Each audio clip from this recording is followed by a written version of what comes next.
भारत और चीन के कंपैरिजन की जब भी बात होती है तो आपको दर्जनों किताबें पढ़ने को मिल जाएंगी। उन सब किताबों में दो सिंबल इस्तेमाल किए जाते हैं, ड्रैगन और एलिफेंट का, जिसका मतलब ये है कि चाइना को ड्रैगन के एलिमेंट के साथ देखा जाता है और भारत को एलिफेंट के एलिमेंट के साथ। लेकिन देखने वाली बात यह है कि ये दोनों बड़े देश जो एक दूसरे के हमसाए भी हैं, एक दूसरे की ज़रूरत भी है और एक दूसरे के लिए मसला भी है, ये कैसे उस रीजन में तरक्की कर सकते हैं एक दूसरे के साथ या अलग अलग। ये बात खुल के कही जाती है कि ये सदी एशिया की सदी है, लेकिन एशिया में सिर्फ और सिर्फ आपस में कारोबार की बात ही नहीं, बहुत सारे कंपटीशन की बात भी है। और जब कंपटीशन की बात होती है तो सबसे बड़ा कंपटीशन इकॉनमी, डिफेंस और टेक्नोलॉजी की दुनिया में है। और इसी मसला पे आज हम बीट्स में बातचीत करेंगे। Beats Bharat education and technology series. हमें अब बहुत ही ईमानदारी से देखना है कि चीन कहाँ पे है, भारत कहाँ पे है, चूँकि इन दोनों का जो कोरिलेशन है वो दुनिया के लिए भी बहुत इम्पॉर्टेंट है और हम भारतीयों के लिए भी बहुत इम्पॉर्टेंट है। सबसे पहले हम दोनों देशों की लैंड एरिया को ज़रा देखते हैं। चाइना का जो लैंड एरिया है 9.597 मिलियन स्क्वायर किलोमीटर है।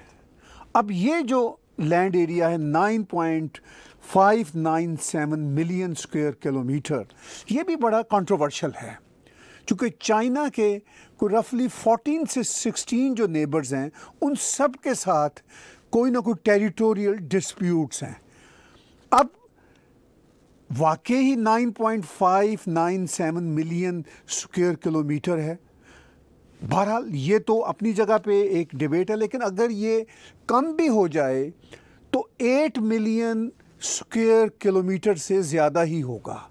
तो चाइना इस लिहाज से दुनिया के लैंड एरिया के हिसाब में तीसरे, चौथे और पांचवें बड़े मुल्कों में आता है। और जो भारत का लैंड एरिया है वो आपके सामने है, 3.287 मिलियन स्क्वायर किलोमीटर। अब पॉपुलेशन देख लीजिए, यानी आलमोस्ट भारत का जो लैंड एरिया है वो 1/3 है चाइना से, मगर पॉपुलेशन बहुत करीब है। चाइना की पॉपुलेशन 2019 के नंबर्स के मुताबिक 1.398 बिलियन है और भारत की पॉपुलेशन 2019 के नंबर्स के मुताबिक 1.366 बिलियन है। यानी भारत अभी भी आलमोस्ट 500 मिलियन कम पॉपुलेशन पर है। अब ये तो बात है पॉपुलेशन की और लैंड एरिया की, लेकिन दुनिया ने देखा कि चाइना ने बहुत तेज़ी से अपनी इकोनॉमिक्स और टेक्नोलॉजी में तरक्की की।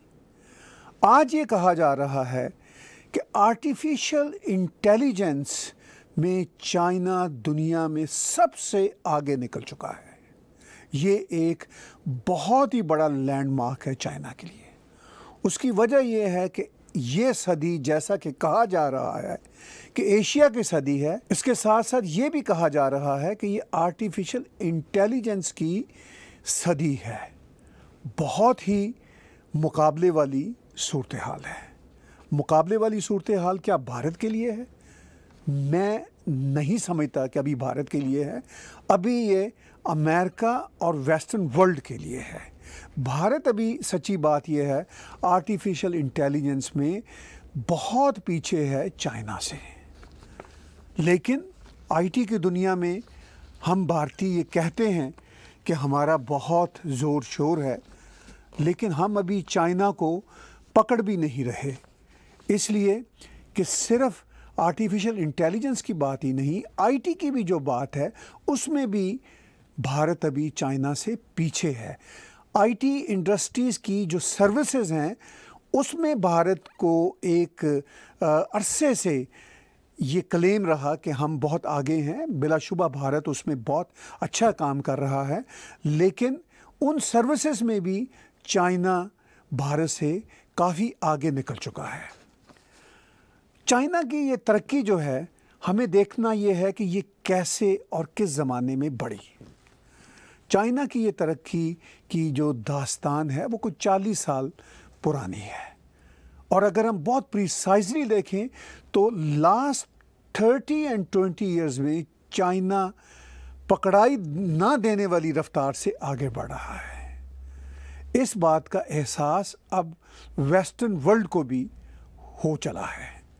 पहले उन्होंने कहा कि चाइना हमारे साथ ग्रो करेगा, तरक्की करेगा, लेकिन उनको ये एहसास नहीं था कि चाइना इतनी बड़ी इकॉनमी 1-2 दहाइयों में ही बन जाएगा।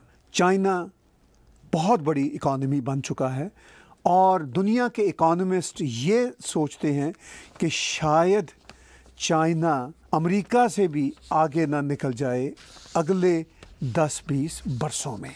यूनाइटेड स्टेट्स $20.49 ट्रिलियन की जीडीपी पर है। चाइना $13.4 ट्रिलियन की जीडीपी पर है। उसके बाद जापान आता है। जापान 4.97 ट्रिलियन जीडीपी पर है। फिर जर्मनी है। जर्मनी $4 ट्रिलियन की जीडीपी पर है। यूनाइटेड किंगडम 2.87 ट्रिलियन जीडीपी पर है। फिर फ्रांस आता है 2.78 ट्रिलियन की जीडीपी पर। फिर भारत की बारी आती है, यानी 7वें नंबर पर 2.72 ट्रिलियन की जीडीपी। और उसके बाद इटली, ब्राज़ील और कनाडा, यानी ये 10 कंट्रीज़ हैं जो हमारे सामने आते हैं। तो इस वक्त की as of today China second largest economy of the planet, यानी $13.4 ट्रिलियन पे खड़ा है, और भारत 7वें नंबर पे 2.72 ट्रिलियन के नंबर पे खड़ा है। और anticipation prime minister Narendra Modi की भी है कि हमें $5 ट्रिलियन की इकॉनमी बनना है।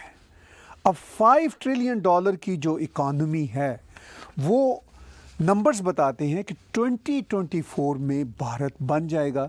अगर भारत $5 ट्रिलियन पे जाता है तो फिर भारत चौथे नंबर पे आ जाएगा, यानी जापान के बाद। पहले नंबर पर यूनाइटेड स्टेट्स। चाइना $13 ट्रिलियन से तब तक $20 ट्रिलियन के करीब जा चुका होगा। ये भी ज़रा ज़हन में रखने वाली बात है। भारत सिर्फ 2.72 ट्रिलियन से जंप करके 5 ट्रिलियन पर तो जाएगा ही, लेकिन चाइना भी अपनी $13 ट्रिलियन से जंप करके 19 और 20 ट्रिलियन के करीब जा सकता है। तो ये हैं आंकड़े जो हम आने वाले सालों में देखेंगे। यानी हम अगर बेंचमार्क चाइना को रखें, यानी एलिफेंट का बेंचमार्क ड्रैगन के लिए, तो सिर्फ और सिर्फ इकॉनमी में ही ये सूरत नहीं है, बल्कि हम मिलिट्री में अगर देखें तो वहाँ पे भी काफ़ी इंटरेस्टिंग सिचुएशन है। चाइना का जो मिलिट्री का बजट है 2014 से मैं बताता हूँ कि 2014 में US डॉलर में $131 बिलियन का बजट था उनका, इस कॉन्टेक्स्ट में कि डिफेंस में उनका, और ये बढ़ता बढ़ता 2021 में $209 बिलियन हो चुका है। भारत का अगर हम डिफेंस बजट देखें तो वो अभी भी 60-70 बिलियन के करीब है, यानी चाइना से 1/3 है। अब मैंने पीछे बताया कि आर्टिफिशियल इंटेलिजेंस में चाइना बहुत आगे है, बहुत आगे है। इसी तरह सोलर एनर्जी में हम देखते हैं कि कि चाइना दुनिया में सबसे बड़ी लीडिंग नेशन है। 71% ऑफ सोलर पैनल्स जो हैं दुनिया में वो चाइना बनाता है। पूरी दुनिया के सोलर पैनल्स का जो 71% शेयर है वो चाइना के पास है और भारत के पास 1% है। अब ये बहुत घबराने वाली यहाँ पर बात नहीं है अगर सोलर पैनल्स की बात हो। इसमें सोवियत यूनियन यानी पुराना रशिया भी जो पहले जिन्होंने शुरुआत की थी वो कहीं नज़र नहीं आता। यूनाइटेड स्टेट जैसा बड़ा जाइंट कंट्री वो भी 3% बनाता है। इसलिए कि दुनिया में ये भी एक एहसास रहा कि जो फिजिबल कमर्शियल प्रोडक्ट्स नहीं है जिन कंट्रीज़ के लिए वो ना बनाएं, उसका सारा ठेका जो है या उसकी सारी जो जिम्मेदारी है वो चाइना को दे दी जाए। चाइना ने इसी बात का फ़ायदा उठाया। दुनिया ने कहा कि ये हमारे लिए कॉस्ट इफ़ेक्टिव नहीं है या कोई भी वजह है ये हमें सूट नहीं करता, तो हम चाइना से बनवाते हैं और हम कंज्यूम कर लेंगे। चाइना ने कहा हमसे जो चाहे बनवा लीजिए। दुनिया भर के जो डॉलर स्टोर हैं अब चाइना की वजह से चल रहे हैं। जो बड़े बड़े वॉलमार्ट और टाइगर जैसे सुपर स्टोर्स हैं अमेरिका, कनाडा, यूरोप में, उनमें भी बहुत सारी जो प्रोडक्ट्स हैं अब चाइना की चल रही हैं। चाइना ने कहा आपने हमें मौका दिया, आपने कहा कि आपके लिए बनाना मुश्किल है, कॉस्ट इफ़ेक्टिव नहीं है, तो हम बना लेते हैं। ऑफ कोर्स जब चाइना ने उन सब की प्रोडक्शन की तो पैसे भी तो चाइना ने बनाए। अगर पैसे चाइना ने बनाए तो एजुकेशन और टेक्नोलॉजी में भी तरक्की चाइना ने की, डिफेंस में भी थोड़ा आगे बढ़े। चाइना डिफेंस में अभी 2 कंट्री से पीछे है। एक यूनाइटेड स्टेट ऑफ अमेरिका, उससे तो खैर बहुत ही पीछे है, और अपने नेबर रशिया से भी कुछ पीछे है। लेकिन यूनाइटेड स्टेट ऑफ अमेरिका के अलावा जो यूरोपियन यूनियन के कंट्रीज़ हैं, अगर सबको मिला दिया जाए तो उनकी टोटल इकॉनमी भी, उनका डिफेंस बजट भी और मिलिट्री कैपेबिलिटीज़ भी, उन सब में चाइना उनसे बहुत पीछे है। लेकिन चाइना अपनी प्रोडक्शन में इन सब कंट्री से आगे है। आज के समय में हम बात सुनते हैं कि आने वाले कुछ सालों में सारी गाड़ियां गैस से, पेट्रोल से निकल के बैटरी पर चली जाएंगी। यहाँ पर भी इंटरेस्टिंग एस्पेक्ट है, वो ये है कि बैटरीज़ की प्रोडक्शन भी सबसे ज़्यादा चाइना में हो रही है। According to global data, nearly 12.7 million EVs are expected to be produced across the globe in 2024, increasing from 3.4 million in 2020. China is determined to boost EVs sale, targeting a 20% share of the new car sales by 2025. तो दुनिया में जो नई technology है कारें बनाने की, उसमें भी चाइना की जो बैटरी प्रोड्यूसन की कैपेबिलिटी है वो बहुत ही आगे जा रही है। और दुनिया में अब आने वाले सालों में बैटरी के ज़रिए ही गाड़ियां चलेंगी। और ये भी याद रखें कि जो गाड़ियां बैटरी के ज़रिए चलती हैं, जहां गैस और पेट्रोल इस्तेमाल नहीं होता, उन गाड़ियों में बैटरी ही सबसे बड़ा कंपोनेंट है। वो डिजिटल कारें हैं, just like computer cars. Covid के बावजूद भी चाइना में इन्वेस्टमेंट का रुझान कम नहीं हुआ। हम कहते हैं कि बहुत सारी फैक्ट्रीज भारत भी मूव हो रही हैं, ये सच है कि भारत भी मूव हो रही हैं, मगर जब आप नंबर देखेंगे कि चाइना में प्रिवेलिंग इन फॉरेन इन्वेस्टर्स की, जिनको FDI बोलते हैं, वो अभी भी नंबर चाइना के पहले नंबरों से ज़्यादा हैं। यहाँ पर चाइना ही चाइना का बेंचमार्क है। जब चाइना की भारत के साथ बेंचमार्क की बात होती है तो हमारे कुछ दोस्त कहते हैं कि आप बिल्कुल चिंता ना करें, आप फिक्र ना करें, बल्कि भारत को चाइना अपना बेंचमार्क भी नहीं समझना चाहिए।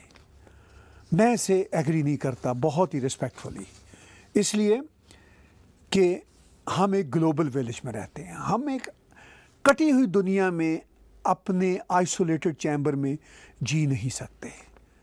पूरी दुनिया की इकॉनमी हो, पूरी दुनिया की साइंस और टेक्नोलॉजी हो, वो कनेक्टेड है एक दूसरे के साथ, और उसमें ऐसा पॉसिबल नहीं कि हम दूसरे का कंपैरिजन छोड़ दें, और ख़ास तौर पर अपने हरीफ का, एडवर्सरी कंट्री का हम कंपैरिजन छोड़ दें। अब ये बात तो तय है कि ड्रैगन जो है वो एलिफेंट के लिए एक थ्रेट है। रिसेंटली अगरचे चाइना के फॉरेन मिनिस्टर ने कहा कि हम ये टेंशन भारत और चीन की कम करेंगे, हम पीछे हटेंगे, जो डिस्प्यूट्स हैं उनको भी धीरे धीरे सॉल्व करेंगे, और भारत को पैगाम देते हुए चाइना के फॉरेन मिनिस्टर ने ये भी कहा कि हम दोनों देश बड़ी पॉपुलेशन के देश हैं, older civilisation of the planet है, और हमारे कल्चर में बहुत सारी कॉमनैलिटीज़ हैं। ये बात उन्होंने भी की। ये बात एक अच्छा साइन है भारत के लिए कि भारत ने जिस तरह डिटरमिन्ड होके मुकाबला किया चाइना की रीसेंट बुलीज का, तो उसके बाद चाइना को महसूस हुआ कि भारत को हम बुली नहीं कर सकते। लेकिन क्या चाइना भारत के लिए परमानेंट थ्रेट अब नहीं रहेगा? हो सकता है महाज के लेवल पे ना रहे, लेकिन आज की जंग सिर्फ महाज की जंग नहीं है। आज की जंग नैरेटिव की जंग भी है। आज की जंग टेक्नोलॉजी और साइंस में एडवांसमेंट की भी जंग है, और आज की जंग आगे बढ़ते हुए इकोनॉमिक जाइंट्स की भी जंग है। आखिर में चलते चलते मैं यहाँ पर एक बात ज़रूर कहूँगा कि भारत कुछ चीज़ों में अभी भी चाइना से आगे है। नैरेटिव भारत का चाइना से बेहतर है। भारत का आर्ट और कल्चर का जो परसेप्शन है दुनिया में, वो चाइना से बेहतर है। इसके साथ साथ भारत में जो डेमोक्रेसी का स्ट्रक्चर है वो इतना मजबूत है कि वो चाइना में एग्जिस्ट ही नहीं करता, क्योंकि चाइना में टोटलिटेरियन सिस्टम है, जिसका चाइना को ये फ़ायदा है कि वो बग़ैर किसी पॉलिटिकल प्रेशर्स के, बग़ैर किसी प्रोटेस्ट के, वो अपने डिसीजन इंडिपेंडेंट तौर से उनकी कम्युनिस्ट पार्टी करती है और वो आगे से आगे जा रहे हैं। On the other hand Bharat में बहुत सारी रुकावटें खुद भारत के अंदर हैं, अपोजिशंस की, हर स्टेट की अपोजिशन की, वेस्टेड इंटरेस्ट रखने वाले एक्सट्रीमिस्ट ग्रोहों की, इन सब की हैं। तो वो ये समझते हैं कि चाइना भी अगर कमज़ोर हो सकता है तो इस तरह की डेमोक्रेसी से ही हो सकता है। लेकिन मैं यहाँ पर चैलेंज करता हूँ, बहुत सारे देशों में टोटलिटेरियन निज़ाम रहा, अभी भी कुछ में है। साउथ अमेरिका के कंट्रीज़ में चले जाइए, वहाँ पर बहुत सारे कंट्रीज़ में है। क्यूबा अभी भी कम्युनिज़म के निज़ाम में है, वेनेजुएला है, नॉर्थ कोरिया चाइना के बगल में बैठा हुआ है। इन सब ने कभी भी ढंग से तरक्की नहीं की। ये कभी भी दुनिया की डेमोक्रेटिक नेशंस की तरक्की के साथ शाना बशाना चल नहीं सके। सबसे बड़ी मिसाल तो खुद सोवियत यूनियन की है। इतनी बड़ी रियासत, वो भी अपने कम्युनिस्ट स्ट्रक्चर की वजह से मार खा गए। लेकिन चाइनीज़ अपने कम्युनिस्ट स्ट्रक्चर या सोशल स्ट्रक्चर की वजह से आगे बढ़े हैं। The only exceptional case in socialism और कम्युनिज्म वो चाइनीज़ का ही है, इसलिए कि उन्होंने पूरे का पूरा जो उनका सिस्टम था इकॉनमी का, उसको तो उन्होंने ओपन करके कैपिटलिस्ट राहों पे डाल दिया, लेकिन अंदर के जो सिविल लिबर्टीज़ थी और जो डेमोक्रेटिक राइट्स थे उनको दबाए रखा। लेकिन ये बात तय है कि अगर हम ये कहें कि सिर्फ़ और सिर्फ चाइना की तरक्की की वजह डेमोक्रेसी ना होना है, ये भी दुरुस्त नहीं, क्योंकि बहुत सारी बड़ी बड़ी डेमोक्रेसी, अमेरिका, यूरोपियन यूनियन की मिसालें आपके सामने हैं। इन्होंने तरक्की और इनकी कैपिटलिज्म की बढ़ोतरी और इनकी साइंस और टेक्नोलॉजी में बढ़ोतरी डेमोक्रेसी की वजह से ही हुई। और चाइना की जो एजुकेशन की तरक्की है वो इंटरेस्टिंगली सोशलिज्म की वजह से हुई। The only socialist communist country जो सोशलिज्म की वजह से आगे बढ़ा।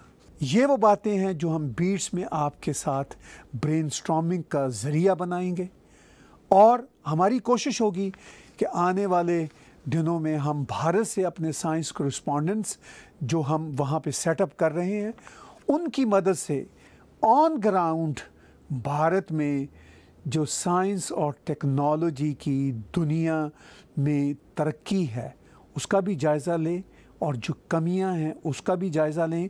और जो बातचीत मैंने आज आपके साथ की, ये बातचीत आपके साथ होती रहेगी। इसी बातचीत के नतारे में हम आने वाले दिनों में देखेंगे कि हमारे भारत में साइंस कॉरेस्पॉन्डेंट्स किस तरह के तज्ज़िये, किस तरह के एनालिसिस आपके साथ शेयर करते हैं। आज का बीट्स का एनालिसिस मेरे साथ देखने का बहुत शुक्रिया। The Beats for you North America में बसने वाले भारतीयों का एक ऐसा इनिशिएटिव जिसका मकसद भारत की एजुकेशन और साइंस की डेवलपमेंट की बढ़ोतरी में अपना योगदान करना है। भारत की तालीम और साइंस का कंपैरिजन होगा चीन और अमेरिका के साथ। बीट्स में आप देखेंगे talk shows, panel discussions, tutorial videos and documentaries. Subscribe Beats YouTube channel, like Facebook page and Instagram. Visit its website thebeatsforyou.com.